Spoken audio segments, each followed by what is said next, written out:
Okay.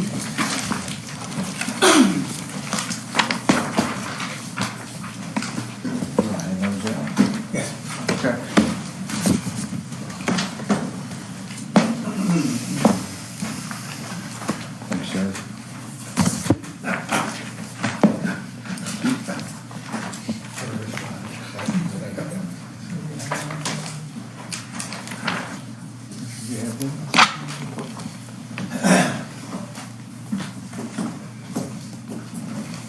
Your Honor, if I could do some explanation prior to doing a first reading and review. Yes, sir, please. First of all, somebody has to draft ordinances. The Planning Commission, and I agree with everybody that's echoed, for volunteers have got a ton of work, thought, and thoughtfulness into this. But ultimately, George, you know, the task of drafting regulations falls to George. And with regard to ordinance of the Mason Fiscal Court, it falls to me. So this is, and I'll take blame, because I think that generally speaking, this ordinance probably doesn't make either side entirely happy. This ordinance is developed and it's not available to the public. It will be available today to the public.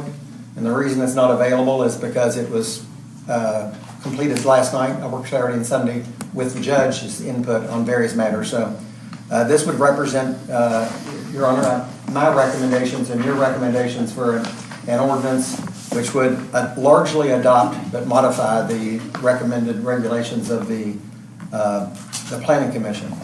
Going forward from here, I talked to George yesterday, and Mr. Larger probably would pull Mr. Clark in, who's got so much time and effort with working with the Planning Commission, and Robin and Rice in my office, who y'all know does a good job with zoning issues, and we'll continue to review and work on this. In addition, y'all should contact me directly to make suggestions, because coming up with a draft, we need to know what you think. As we had said, we've got the judge's input at this point, but need your input as well. A couple of things I would mention that I've heard in this process. First of all, I thank Mr. Grady, I've known for a good time, being gentlemanly adverse to one another over the years. But I think a lot of Mr. Grady, he did a good job, and Tanner Nichols, thank you for being here, and thank you for the job and the professionalism that you've done in this, or handled in this. A couple things, and these are comments, and they're not my pontificating your opinion. It's a sort of a legal basis. I want to say that in all this evidence, one thing that comes to me is that there has been lots of evidence and testimony regarding what I consider to be national electric policy, and the fellows at East Kentucky could school me in that, because I know very little about it. But the Kentucky PSC sets rates for water and electric, and the federal government manages the grid and where the need is and how to supply people's need for electric. And that's outside planning. I mean, it's outside Planning Commission purview, really, and it's outside your purview to handle those matters. I would say with regard to water that in general, the home rule statute for counties, you do have responsibility for development, water and state, expanding and stability and having potable drinking water to your homes and businesses. So, water is different than electric, but this is not a referendum on or for you to regulate national energy policy. Along the same line, I was watching a morning show this morning, and they had all kinds of scary AI stories going on. And I, being older and not very technologically savvy, AI scares me, although I used AI, a Westlaw version, to prepare for this. So this is not a referendum on technology. The market and the federal government and the legislature regulate that. It's something that's sort of beyond what county can do. So, county has to stick to its lanes, and our lanes, I mentioned water, but are, providing for economic development, providing tax base, providing jobs and stable population, while balancing all of that against homeowners, property owners, and citizens' rights to protection. And that's what zoning is all about. So I just suggest we focus on that. The other thing I would mention, and it's mentioned in both the attorney's responses or statements here today, and frankly, I appreciate those pre-submissions to me very much because having those permitted us to come up with this draft. So thank you for that. When we get onto this, and so I don't spend as much time going through a draft, getting into such complex matters, but the federal government has supremacy in air, water, waste, and the Corps of Engineers with respect to wetlands, streams, crossings, and those sort of things. The federal government delegates those authorities for water, air, and waste to the state of Kentucky Cabinet for Environmental Protection and Natural Resources. So there will be lots of permitting and lots of regulations applicable to this project. I've attempted in this draft to give deference to federal regulators. You know, we can't send Sheriff Swolsky out to do air or water monitoring. However, if there is a KPDS water discharge permit for this facility, then the state of Kentucky is going to be doing that. So we want to defer to state regulators and make compliance with permitting and regulations, incorporate that. So that's some of the basis for this. And with that, Your Honor, I'm going to go ahead and read this ordinance by summary and then go through the regulations. Please. You are required in zoning matters to adopt findings of fact, conclusions of law, and in this case, regulations for data center. This is by summary 2601, and I'm only going to read the heading of it. An ordinance adopting and affirming the findings of fact of the Mason County Joint Planning Commission pertaining to the siting and regulation of data centers in Mason County, Kentucky. Adopting the recommendation for the amendment of Mason Fiscal Court Ordinance Number 0207 with modifications to the proposed amendments. Establishing a land classification for data centers and amending the land use charts and republishing Ordinance Number 02-07 to incorporate such amendments. In general, there's a bunch of whereases that recites the history of this from your adoption of 2518, requesting the Planning Commission undertake this.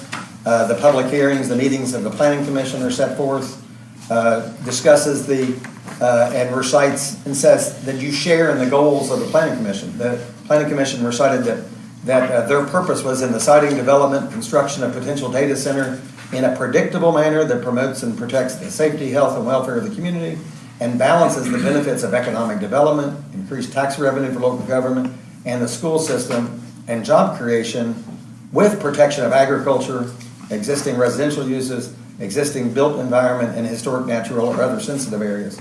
So this adopts that as your purpose here in this. It recognizes, and we probably will change the whereases to further incorporate some of what Mr. Nichols and Mr. Grady put on in their argument today. It adopts the findings of fact as they are, but makes different conclusions on a couple of matters, or different recommendations. And then this would also it would adopt the regulations, which I'm going to review, and it would adopt an amendment of the land use classification charts to make data centers allowable use in the I-3 rural industrial zones.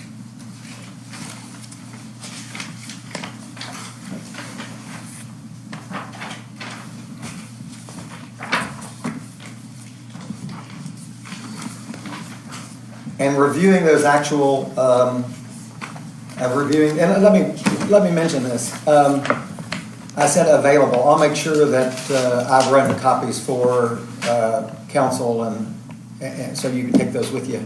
The public, George, can we get this? What time period could we publish this on your site?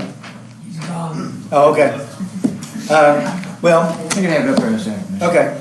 And I asked Sherry, and she said by close of business today, at some point late afternoon, we'll have copies for anybody. If you leave an email list, we probably can email out copies this afternoon or shortly after the meeting. But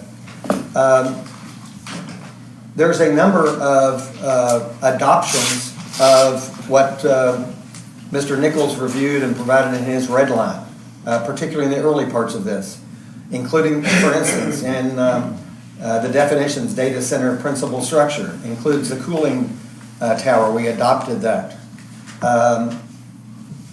We included, it was not in it before, but the definition of rural industrial, which is to recognize existing manufacturing industries in rural areas, but also to encourage recruitment of new manufacturing industries in those areas. That's already a definition. I just included the definition.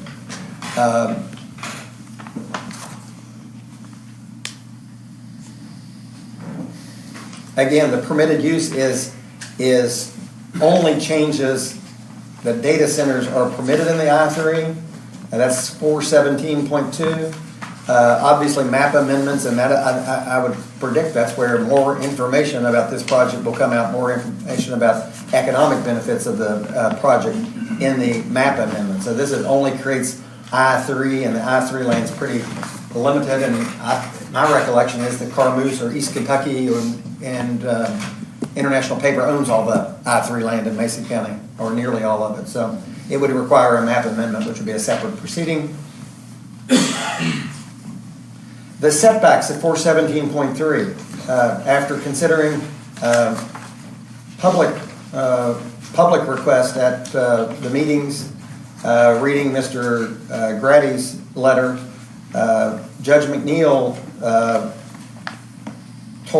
suggested that we change the setbacks so it would remain 500 feet, but it would be 750-foot setback from in any sensitive uses. In other words, and I don't think most of the sensitive uses, which are defined as schools, preschools, daycares, I don't think most of those apply, but existing residents, the setbacks would be 750 feet, not the 500 feet recommended. Structure height, Mr. Nichols indicated, we have added electric poles are exempted. Similar structures as that, which would not be limited. If East Kentucky's putting up, East Kentucky's not regulated by zoning. If anything East Kentucky does is not regulated by zoning, PSC preempts that. But if the applicant or the prospective data center were to put up poles greater than 75 feet, that would be exempted as part of utility. There's limitations as to having hardscape, and this recognizes that utility structures may require some hardscape, concrete blacktop, so it permits that. Just adds the word hardscape for utilities to that prohibition. In the buffering and screening, again, those words were cut down. So we're regulating dust, smoke, and exhaust, but the words like air and humidity were removed.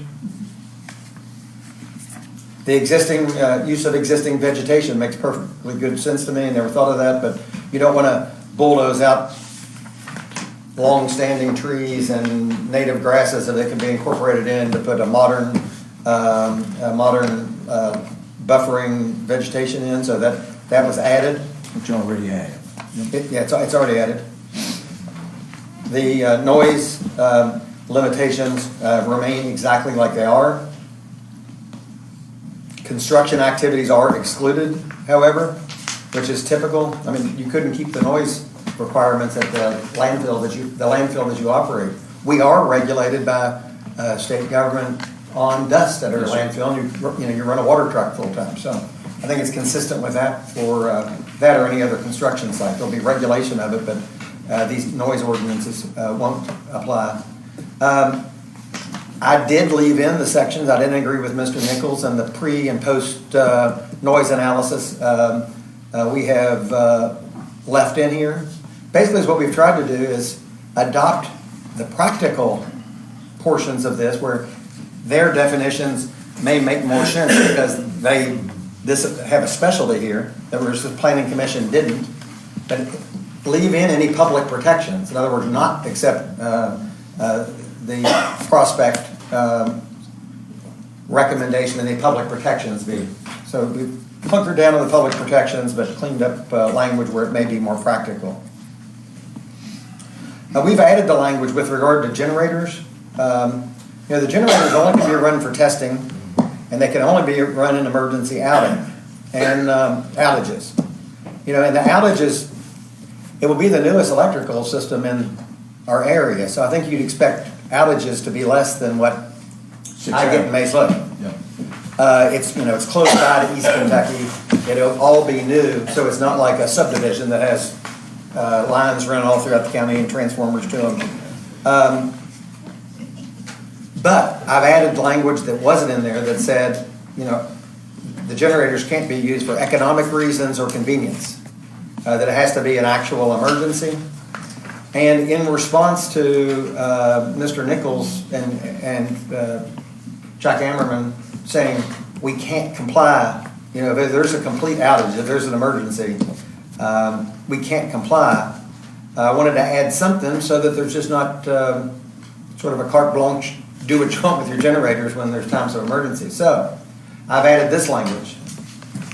Even during the testing at the intervals provided above and in emergencies during power outages interruptions, generators must be designed, operated, buffered, and or screened in a fashion so that the sound levels do not deprive owners and residents in sensitive use areas of the enjoyment of their property and should not allowed to constitute a private or public nuisance in such regard, provided that the nature and duration of any power outage or interruption may be considered in balancing the need for emergency generator use versus the rights of others to enjoyment of their property within the sensitive use areas.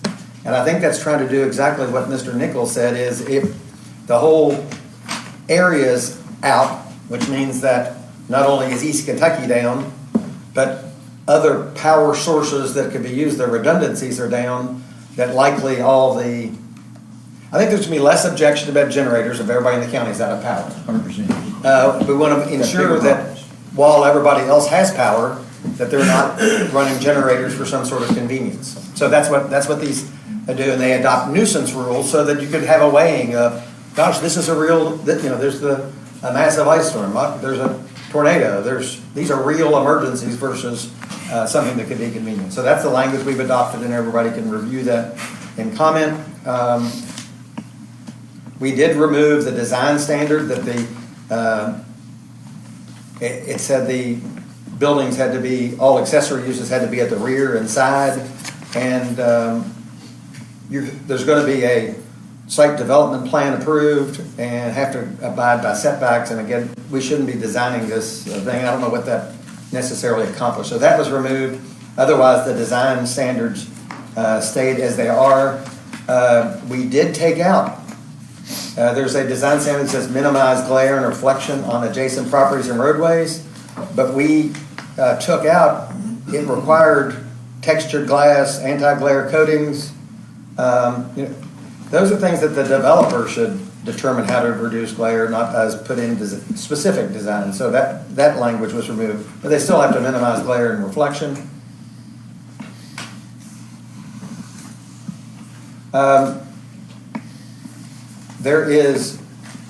It is required by the JPC's ordinance that everything be housed in a metered, electronically grounded structure with a fire rating designed to resist an internal electrical fire of at least 30 minutes. And it's got to have fire containment, baffles, etc. We have added that only the structures containing the data center equipment. In other words, if you have a tool shed or you have an office or you have a guard shack, they're not going to have to be these sort of buildings. It's going to be where the equipment is. And again, these are just practical changes. I think they just make it possible to comply with this while keeping the protections. The development plan, the development plan in our planning ordinance, and it typically would have been used for subdivisions, townhome developments, that sort of things, residential, not something of this scale. But it does not provide for public hearing. Our existing ordinance that we're putting this in does not require a public hearing. This does make it clear that the whole JPC and not the zoning administrator needs to prepare.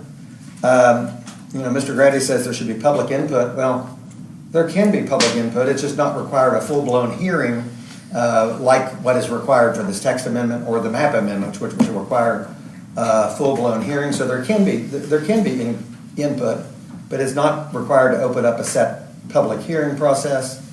The change I've made is that Planning Commission has 60 days to approve with conditions, or disapprove the development plan. And then that determination can be reviewed by the fiscal court. And if they fail to do so in 60 days, the fiscal court can make that decision de novo. In other words, not relying on the underlying recommendations. So it gives a fiscal court oversight of the development plan approval. Mr. Ammerman and Mr. Nichols, I did agree with them that their development plan requirements makes more sense. So we have adopted their development plan requirements. As you review these, you're going to find that it doesn't leave anything out. It might just be better organized. It requires boundary lines, square footages, title information, descriptions of topography, preliminary rough grading proposals, site plan, and involves parking, service roads, vehicle entrances, paved roads, proposed trash collection. It requires all the utility plans for electric, water, sewage, all waste. It has preliminary grading and drainage plans, which would address a good bit of these, including erosion control. And then it has a landscape plan, which is how they will propose all their buffer and make sure it complies. Going on to utility plan, we did accept the will serve letters. In other words, utilities, water utility, electric utility, will determine if they have capacity. We left in from the Planning Commission the provisions that say those letters should say, the electric utility should say, providing this service will not cause voltage fluctuations or affect service of our other customers. In other words, not only do they provide a will serve letter, but they've got to say it's not going to be causing problems to other people. And the water utility would be the same way. The letter would say not only that we can serve it, but it's not going to impact needs of others. The environmental impact assessment, I've discussed that in broad view, but basically says that if you have a water permit, you describe that you have a water permit, what the requirements of the water permit are, and a statement that you'll comply with it. If you have an air permit, you'll do the same thing, and you'll list what permits, what they covered, and have an assurance that you'll comply with it.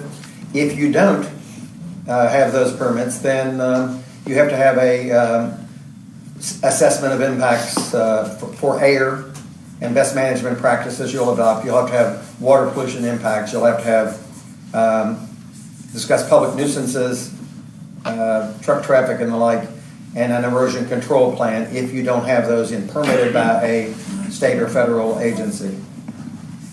Community impact analysis is pretty similar to what the Planning Commission included. We did take out all economic basis. In other words, when JPC is looking at this after map amendment, they should have already considered economic impact in the weighing of increased tax, increased jobs, increased population versus protection of farmland, protection of citizens' homes, etc. And that economic benefit should have already been taken care of. So I don't think it's appropriate to be part of a community impact plan. And, this focuses on emergency services and fire protection, disposal of materials, looking at nuisance type matters. Emergency plans would tell Emergency plans, yes, all that type of thing. The community dust control plan. So most of the protections are there. It just doesn't require to do an economic justification when that's already been done. And then the decommissioning plan. George and I and Michael Clark discussed this when it was going through the Planning Commission.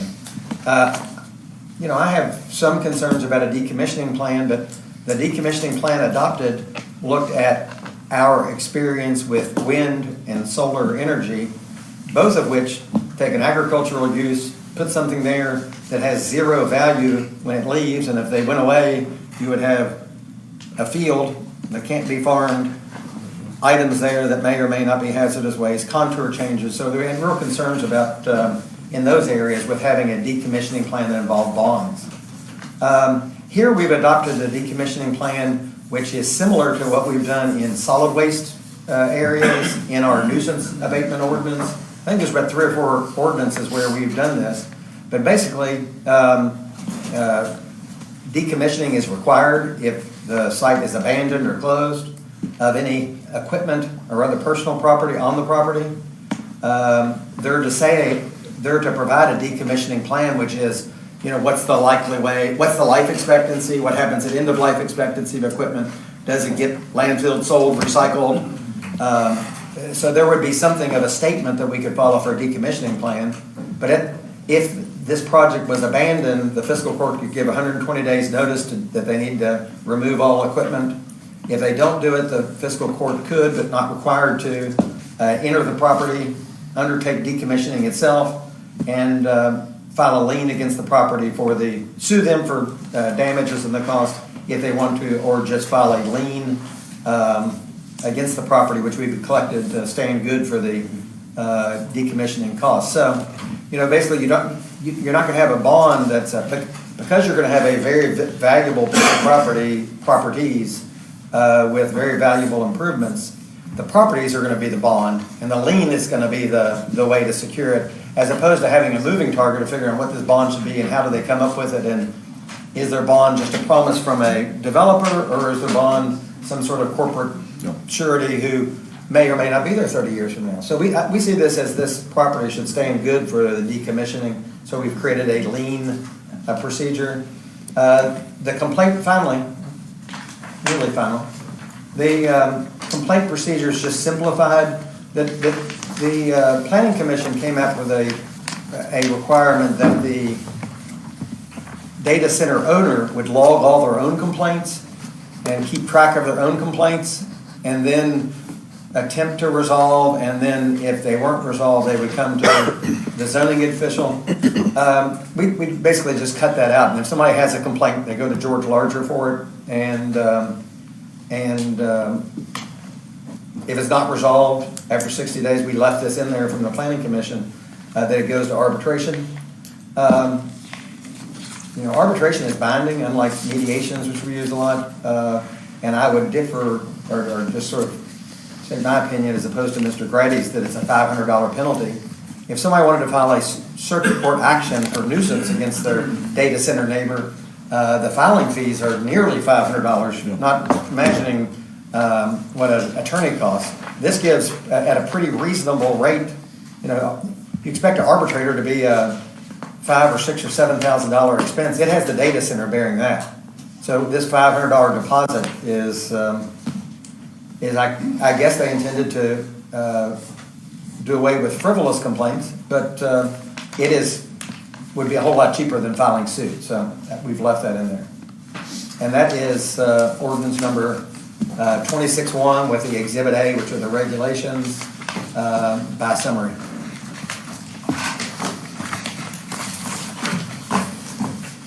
Commissioners? Discussion, questions? As I said, y'all got version, but it's complete as of late yesterday afternoon. We just handed you.